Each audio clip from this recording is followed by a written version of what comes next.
Moikka! Mä oon Josefiina. Ja mä oon lähdössä kesällä au pairiksi Saksaan. Kun mä etin mulle hyvää au pair-perhettä, niin mä yritin etsiä netistä kaikkia vinkkejä, että mitä kannattaa hakea au pairiksi ja mistä löytää hyvän perheen ja millainen on hyvä perhe ja mitä tulisi tietää ennen kuin lähtee au pairiksi. Kaikkea tällaista.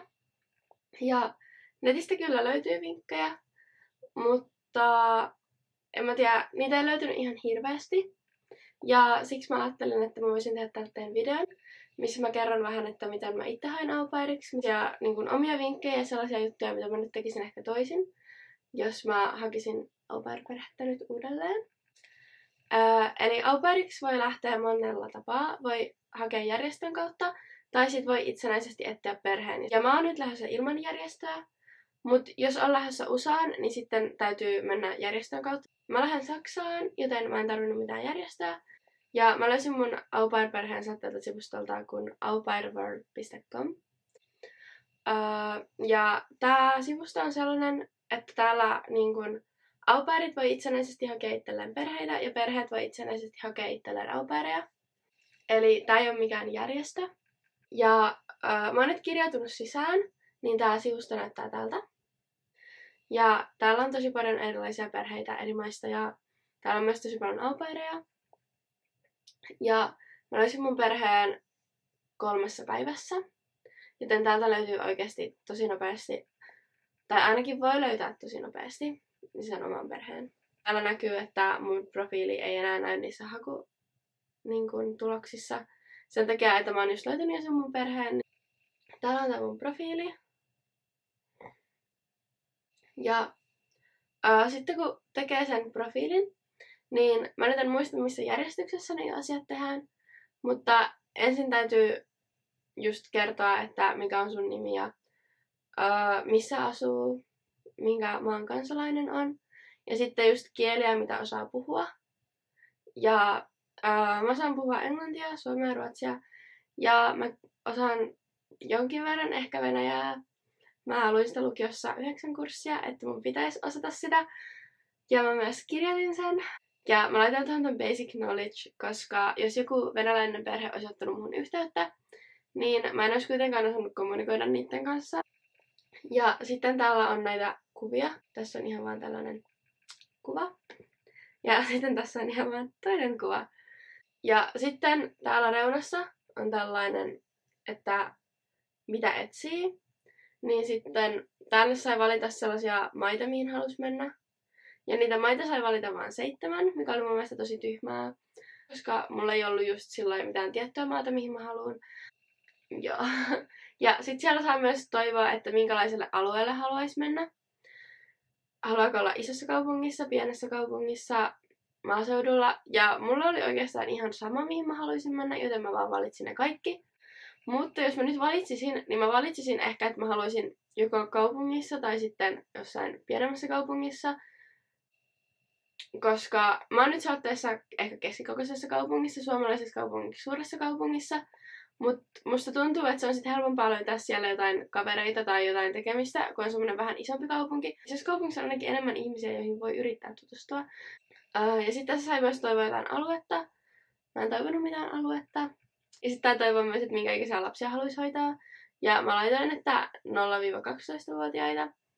Koska mä halusin vähän sen ikäisiä lapsia, joiden kanssa voi tehdäkin jotain. Että musta on kiva tehdä niitä lasten kanssa kuin olla vaan kuskina harrastuksiin. Ja sekin voisi olla kivaa, mutta musta on kivempi ehkä olla pienempien lapsien kanssa. Ja sitten tässä on myös tällaista muuta infoa, että mä en esimerkiksi tupakoi. Ja mä en halunnut olla sellaisessa perheessä, joka tupakoi.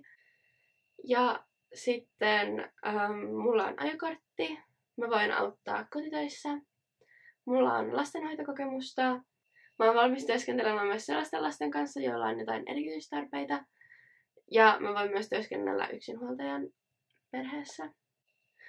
Ja noin erityistarpeet oli sellaisia, että mä laitan tähän sen raksin. Ja on sellaisia juttuja, miten mä olisin ihan valmis työskentelemään. Ja sitten niin se riippuu tosi paljon tilanteesta, että millaiseen perheeseen mä olisin sitten halunnut lähteä.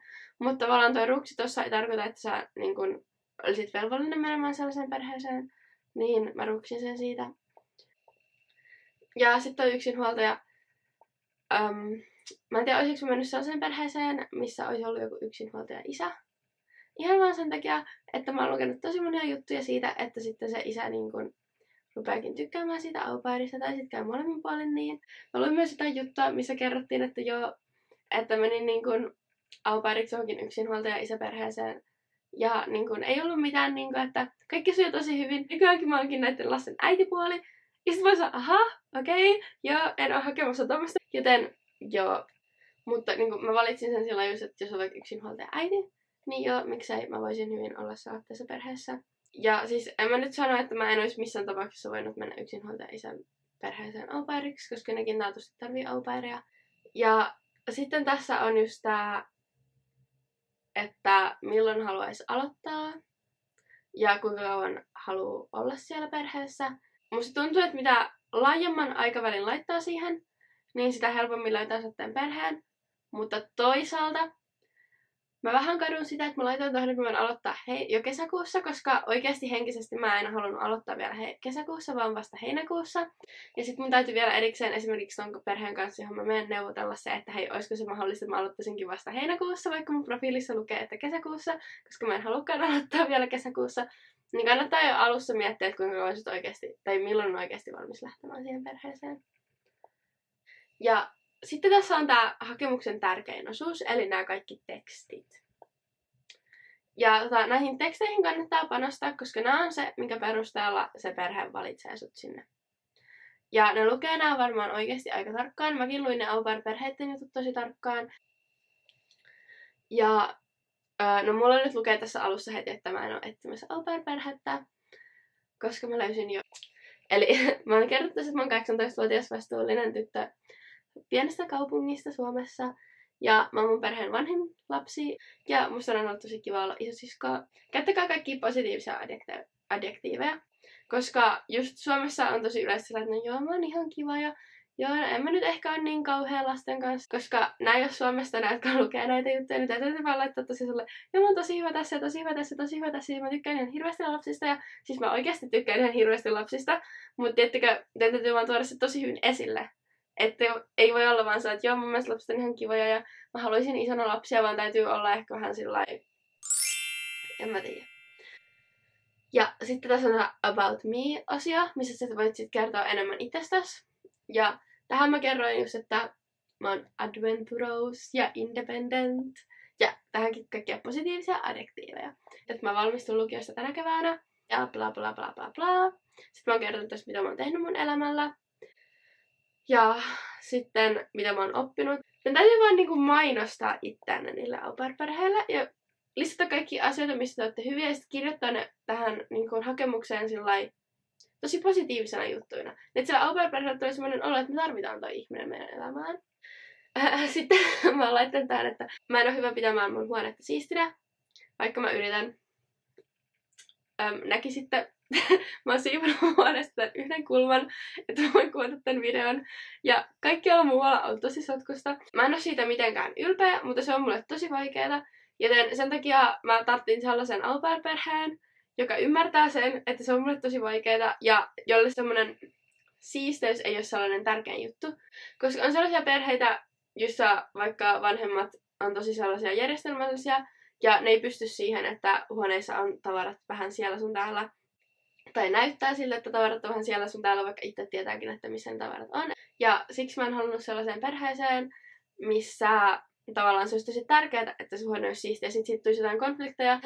Ja sitten mä laitoin tähän siitä myös, että mä kuitenkin tykkään tosi paljon tehdä niin kotitöitä, niin sitten se vähän lievensi sitä, että älkää saako sitä kuulostaa siltä, että se on kaikki huonoja puolia, mutta kertokaa, jos teissä on joku sellainen puoli, mitä kaikki perheet ei välttämättä pidä huonona, mutta mitä jotkut perheet voisikin pitää, niin sitten tavallaan, että et sit joudu sellaiseen perheeseen, mikä ei tunnukaan ihan omalta.